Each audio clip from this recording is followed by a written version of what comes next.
pagi hari ini mungkin saya terangkan tentang bismillah dulu ya. Berarti nama itu selain mencirikan, alamat juga ya. Al-Fatihah itu kalau menurut jumhur ulama itu adalah surat ke-6 yang diturunkan oleh Allah. Dalam bismillah itu berarti ada berapa nama?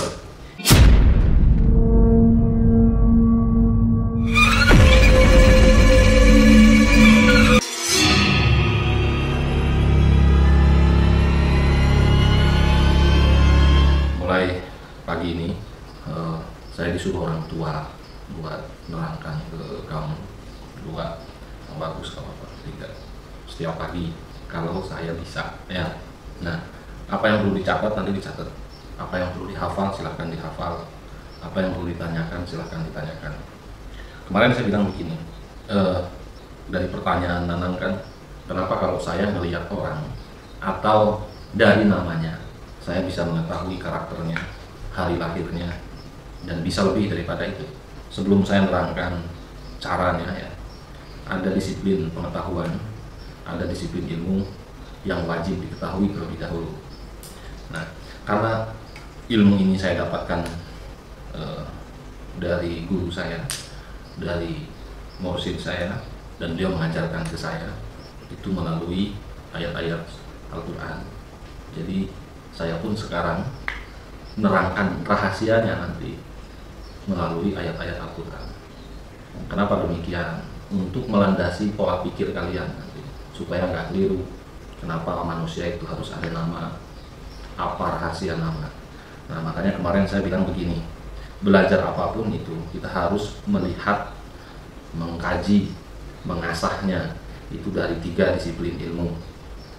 Yang pertama ilmu apa? Yakin ya. Apa ilmu yakin itu? Bahasa kerennya ontologi. Ilmu yakin itu adalah ilmu yang membahas tentang apa dari apa. Contoh begini, ketika Imam Ghazali itu dipanggil sama pembesar, ditanya, ini siapa? Jawab Imam Ghazali apa? Anda ini hanya seonggok tulang sama daging. Itu jawaban yang sangat betul dan benar. Kita harus punya pola pikir dan cara pandang seperti itu. Artinya apa? Siapapun manusia itu pada dasarnya ya, entah ganteng, entah jelek, entah cantik ya, unsurnya ya tulang, daging. Ketika Imam Ghazali menjawab seperti itu, nggak salah, itu benar. Nah, sekarang kalau misal kalian melihat golok, katakan, apa itu golok? Kira-kira jawaban yang tepat dari golok itu apa? Besi. Besi. Besi. Kaca. Besi. Oke. Kenapa orang nanya golok? Nanang? Dipakai untuk Daging sama tulang bukan? Kenapa dinamain nanang? mencirikan. Untuk mencurigakan. Apa semua besi itu golok? Tidak. Oke. Ngerti? Terus nomor 2, kalian harus melihat semua objek, semua ilmu, semua materi itu dari kajian ainul yakinnya atau epistemologinya. Apa itu ainul yakin? Apa itu epistemologi? Ainul yakin itu adalah kajian atau ilmu yang mengkaji tentang proses terjadinya apa. Nah, di situ nanti kalian bisa mengklasifikasi. Kalau tadi saya contohkan, golok itu apa? Besi. Apa semua besi itu golok? Bukan. Nah, jawaban bukan atau iya itu nanti ada di dalam aksiologi, dalam epistemologi atau dalam ainul yakinnya. Oh, ternyata yang lebih kecil disebutnya pisau, padahal sama-sama besi. Nah, itu nanti terjawab pada prosesinya. Saya nyontohkan golok dulu nih ya. Kita belum mencoba ke objek yang lebih rumit. Manusia itu rumit. Golok itu benda mati. Manusia ini benda hidup, makhluk hidup. Nah, nanti ada yang mencirikan. Selain dari kajian tadi, ketemunya nanti di kajian nomor 3, yaitu di aksiologi atau di hakul yakinnya. Jadi hakul yakin itu adalah kajian atau ilmu yang mengkaji tentang nilai, guna, manfaat, tujuan, hakikat dari apa. Oke, sekarang saya contohkan ke objek yang paling kecil dulu, golok ya. Golok ini tadi saya tanya ke Bahrul, jawabannya golok itu adalah besi. Betul, besi. Tapi ketika saya tanya apakah semua besi itu golok? Bukan. Nah, dari mana coba bisa dikatakan bukan? Dari bentuk, Bentuk terus dari bentuk dan ukuran, ukuran, apa lagi? kegunaan. Kegunaan. Kalian harus melihat dari tiga itu. Kalau golok mungkin proses pembuatannya pun berbeda, ya. Terus nanti pemanfaatannya pun berbeda juga. Itu golok nggak bisa disamakan dengan pisau. Nah, walaupun tadi jawabannya besi kan. Nah sekarang kita ini sama-sama songgok daging sama tulang. Apakah prosesnya itu sama? Apakah nilai gunanya pun sama? Kan tidak. Nah, untuk menilai sebuah benda sampai objektif, ya, itu lebih mudah daripada menilai manusia atau makhluk itu. Kalian perlu berpikir keras, melatih diri, melatih otak pertama. Jangan dikira hanya mengandalkan batin kalian bisa membaca sesuatu, tidak. Perlu kecerdasan juga, ya. Nah, sekarang gini. Tadi saya tanya besi, saya tanya golok itu apa besi. Terus saya tanyakan, kenapa dinamakan golok? Untuk mencirikan. Tadi siapa yang jawab mencirikan? Untuk mencirikan. Yang terbuat dari besi apa aja? Cetok, racun, program. Apa cetok? Hah? Satu kan buat bangun rumah. Oh, itu cetok. Sekop, racun. Oke, itu nama-nama semuanya dan punya bentuk sendiri-sendiri. Benar nggak? Iya. Oke. Ada nggak dari satu nama, tapi jenisnya tuh beda-beda? Pasti ada ya. Sendok, ada yang kecil, ada yang gede, tapi orang manusia atau orang manggilnya apa? Nyebutnya apa? Sendok. Ada karakter umum kan, nama umum di situ. Walaupun ada karakter khususnya. Nah, melihat objek itu sama seperti kalian melihat sendok. Mau makan ada sendok kecil. Apa yang terbayang? Yang terbayang apa?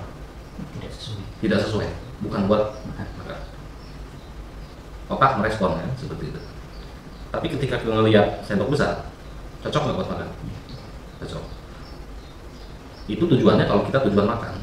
Tapi kita juga bisa menilai kok. Ada sendok banyak tuh di meja. Yang ini buat teh, yang ini buat ini buat ini. Sampai seperti itu kan detailnya. Ini benda mati Pak ya. Belum makhluk hidup.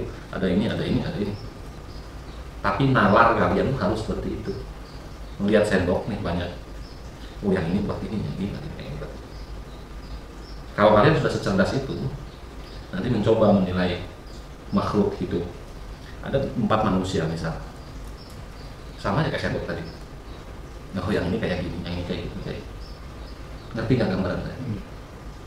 Jelasin dulu. Oke. Sekarang gini, dari nama kita bahas nama dulu berarti. Karena nama ini, kalau menurut saya nama itu adalah sebuah titik fokus dari sesuatu. Itu nama. Saya manggil Bahrul misalnya. Kalau bukan namanya nggak mungkin ini kan respon. Dan yang punya nama pasti respon kan. Berarti nama itu selain mencirikan alamat juga ya, atau titik lah. Oke, kita kaji nama dia. Kita tahu surat Al-Fatihah kan? Al-Fatihah itu kalau ulama Syafi'i ayatnya ada 7 termasuk Bismillah kan? Kalau Maliki tidak. Surat Al-Fatihah itu surat keberapa? Bingung? Nah, Al-Fatihah itu kalau menurut jumhur ulama itu adalah surat ke-6 yang diturunkan oleh Allah. Tapi di mana diturunkannya? Ini masih banyak perbedaan pendapat. Ada yang bilang di Mekah, ada yang bilang di Madinah.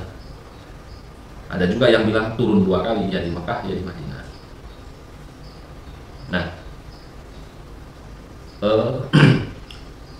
ulama Malikiyah menganggap Bismillah itu bukanlah ayat daripada Al-Fatihah. Tapi ulama Syafi'i menganggap atau berpendapat itu adalah ayat dari surat Al-Fatihah. Kenapa? Bismillah itu ayat. Karena dalam surat An-Naml pun ayat 30 ada innahu min Sulaiman wa innahu bismillahirrahmanirrahim. Berarti bismillah itu adalah ayat. Oke. Kita kaji bismillah sekarang.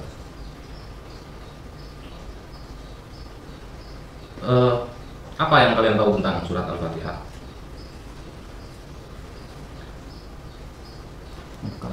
Bukan. Sesuai namanya Al-Fatihah gitu ya. Tapi nama surat Al-Fatihah banyak. Al-Asas, Al-Waqiah, Asy-Syifa, Ashabul Masani. Banyak namanya. Ada juga disebut Ar-Ruqyah. Ar-Ruqyah itu mantra. Kalau bahasa kita mungkin mantra. Ada juga yang nyebut umur kitab, ibunya Al-Quran ya, dan macam-macam lah. Gini, kalian kan pasti pernah mengaji nahwu dan shorof. Saya agak enak jadi nerangkan. Kata bismillah itu ada ba, bi ya. Terus ada ismun kalau kita pisah-pisah. Ba itu apa? Jar, dengan artinya ya. Ismun nama Allah, Ar-Rahman, Ar-Rahim. Yang nama ya sifat. Ada Asmaul Husna, nama-nama yang baik. Nama yang mengandung sifat atau nama yang mensifati. Sekarang gini. Kenapa sih dalam surat Al-Fatihah itu Allah itu kan nama? Kenapa harus pakai ismun? Yang nama juga. Bismillah dengan menyebut nama Allah. Allah itu nama. Ismu pun nama. Bahkan Ar-Rahman, Ar-Rahim itu pun nama. Kenapa menurut kalian? Apa? Jawab. Lebih memfokuskan lagi. Lebih memfokuskan. Oke. Mensifati. Mensifati. Boleh. Sekarang kalian bayangkan di dunia ini nggak ada nama. Kira-kira gimana? Bingung dan nggak ketemu. Nggak ketemu ya? Ada orang yang ngomong apalah arti nama. Goblok tuh ngomong gitu. Nama itu sangat penting. Sebelum kalian mengkaji tentang nama itu dari batin, kalian harus bisa mengkaji nama itu dari nalar dulu. Kalau di dunia nggak ada nama berarti kacau ya.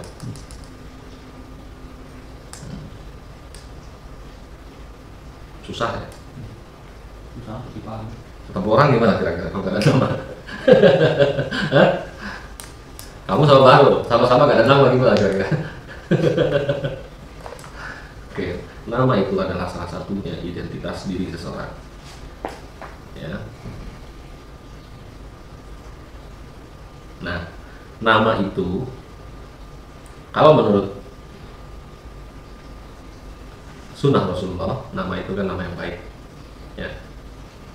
Nama yang isinya itu doa. Dalam Bismillah itu berarti ada berapa nama? Bismillahirrahmanirrahim, Allah Ar-Rahman Ar-Rahim. Berarti 3 ya. Yang 2 ini mensifati kan, mensifati ke Allahnya. Kita pun sebenarnya harusnya memberikan nama itu seperti itu urutannya. Jadi 1 nama pokoknya, yang kedua, yang ketiga itu nama yang mensifati ke nama pokok tadi. Baiknya seperti itu. Dan haram kita itu memberikan nama yang mengandung nama-nama berhala. Lata, Uzza itu nggak boleh dalam Islam. Saya mengajar seperti ini, menerangkan seperti ini. Saya campurkan dengan ilmu agama ya, supaya kalian pun ingat nantinya. Terus tentang nama, tadi saya tanya kalau di dunia ini nggak ada nama semua susah ya. Mau kemana juga. Silahkan tulis nama, nggak ada nama gimana? Kita datang ke kondangan aja suruh nulis nama kan. Berarti nama itu adalah identitas. Nah, dari akal saja nama itu adalah identitas seseorang. Itu baru dari akal ya. Dari batin pun nama itu adalah identitas seseorang juga. Kalau kalian bisa melihatnya. Nama kamu siapa? Nana. Dilihat. Oh begini. Nah, biar nanti kalian tahu ya secara nalar seperti apa, secara batin seperti apa. Sekarang kalian harus tahu secara nalar dulu tentang Bismillah begini. Nanti saya terangkan beberapa, karena dalam surat Al-Fatihah ini mengandung banyak ilmu sebenarnya ya. Salah satunya dari Bismillah ini kita bisa tahu karakter orang, sifat orang, tanggal lahir bila perlu, tapi tidak semua tanggal lahir kita bisa melihat. Terus hari lahir umumnya bisa kebaca. Terus hari matinya dia kebaca, hari apesnya dia pun kebaca. Terus ingat hari mati ya, hari mati itu katakanlah hari Senin, tapi Senin kapan kita nggak tahu. Itulah kiamat. Kematian itu kiamat sughra kan, dan semua kiamat itu kita tahu harinya. Sebenarnya kiamat sughra seperti mati pun kita tahu itu harinya. Nah sekarang kiamat kubra hari apa? Jumat kapan? Nggak tahu. Sama seperti itu. Saya nanti mati hari Jumat, kalau hari Senin. Tapi Jumat atau Senin kapan? Saya nggak tahu. Enak toh? Kamu roh matimu kapan? Kalau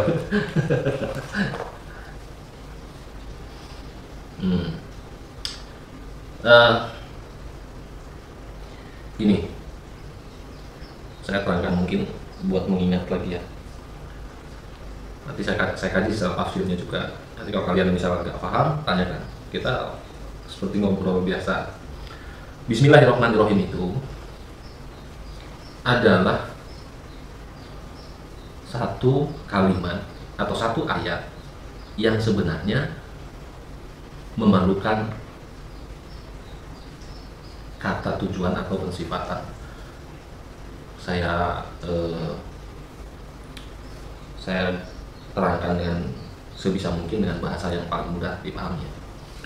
Contoh begini, Nahrul. Bismillah itu kan artinya dengan menyebut nama Allah yang Maha Pengasih lagi Maha Penyayang. Sebenarnya kata dengan itu masih membutuhkan kalimat atau sesuatu yang bisa menjelaskan. Dengan menyebut nama Allah yang Maha Pengasih lagi Maha Penyayang, dengan bahrul yang gondrong, itu bukan kalimat sempurna. Tapi kalau misal saya tambahkan saya datang dengan bahrul yang gondrong, itu sempurna. Ya, artinya sebenarnya ketika orang itu mau membacakan Bismillah, kita membacakan Bismillah itu sebelumnya kita harus menyisipkan di dalam hati.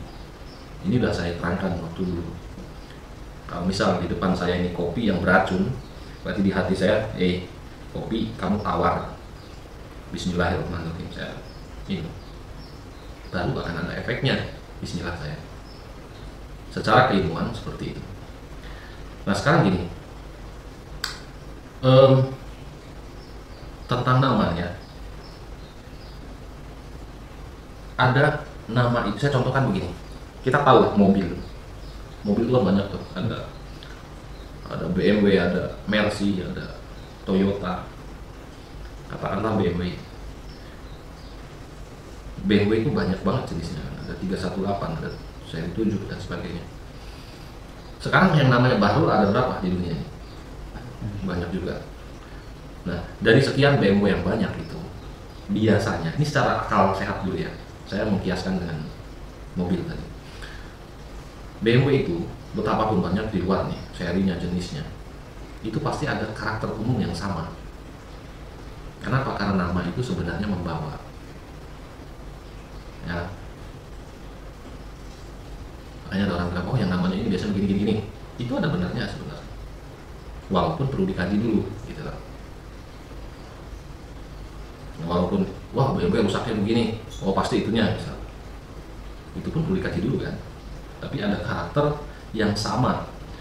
Nah orang yang bisa menilai, oh BMW kalau rusak ini, itu adalah orang yang sudah mengenal BMW dengan baik. Kalau belum pasti nggak tahu, ya kan? Begitupun kita sama seperti itu. So, paham nggak? Ada pertanyaan nggak? Nanti pagi hari ini mungkin saya terangkan tentang Bismillah dulu ya. Besok kita kaji tentang ayat selanjutnya sama kandungan di dalamnya. Yang ini boleh dipublish kalau bagus, tapi nanti yang lainnya jangan.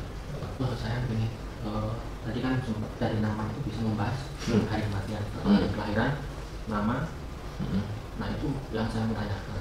Dulu mungkin saya pernah mendengar mana itu dahulu, kalau hari mati seseorang itu nggak beda jauh atau nggak jauh dari hari lahir dengan putusnya pusar, itu benar nggak? Ya, ya, tuh. Umumnya manusia itu seperti itu. Tapi bukan satu keharusan, karena yang namanya kiamat itu memang rahasia Allah ya. Tapi untuk sedikit banyaknya diberi jawabannya yang bisa diterima akal di situ. Jadi tentang itu kalian bisa buktikan sendiri, silahkan. Dan umumnya memang manusia itu ya seperti itu. Sering sudah 2 kali sih. Coba ada pertanyaan lagi sebelum saya terangkan. Yang ini nanti jangan dipublish. Secara nalar dulu, kalian amati dulu, dibayangkan dulu yang tadi dikaji. Kira-kira udah paham atau belum? Makomnya tuh harus ditata dulu ya, gini natanya, biar nggak semrawut. Jalurnya di akal tuh ya seperti ini. Ini belum masuk ke pasal tadinya ya. Nah sebelum itu makomnya itu ditata dulu, akalnya ditata dulu, wawasannya, pandangannya itu ditata dulu. Nah ini isi yang ada di kepala itu tentang nama ya. Kalau nggak nanti kalian terputus, kayak hujan, kalian nggak tahu ilmu hujan, nanti ngiranya Sindokong nangis bisa. Ngerti nggak? Kalau kalian paham ini nanti bisa nalarnya, menalar itu bisa nanti. Terkait dengan bismillah itu apapun itu bisa dipakai untuk mensifati sebelum diucapkan bismillah. Apapun lah, Apapun. apapun, Sebagai batin, goibiyah atau bukan. semua. Ada kulihal semua. Ini direkam nggak apa-apa, jadi nanti kalau misal lupa penjelasan saya, kalian bisa muter lagi. Tapi kalau bagian ininya jangan ya. Bagus. Terkait dengan nama, Mas. Itu kalau untuk mengetahui sejauh dari nama tersebut itu bisa menyambung ke seseorang yang diberi nama itu. Walaupun sama ini namanya Baru Pari, ini Baru Rozi, ini Baru Belum. Itu karakter yang nama dari barunya itu sama kayak. Umumnya pasti ada yang sama, pasti ada yang sama. Kalau yang mencirikan bedanya itu bukan karakternya, pasti masing-masing. Nah nanti itu yang perlu pembelajaran. Kita belum bahas itu ya, kita masih bahas nama dulu. Jadi apapun itu yang tercipta atau diciptakan oleh yang tercipta, maksudnya antara Gusti Allah dengan hamba atau makhluk, semua itu pasti mempunyai nama. Ya. Walaupun hamba tadi itu kan suatu hal makhluk. Tapi kalau nggak ada nama ya bagus juga sebenarnya. Nggak ada tukang pelet, tukang santet itu susah. Mau ditujukan ke siapa? Saya rasa nggak mungkin, pasti harus begitu. Ada hikmahnya. Ya itulah nama ya.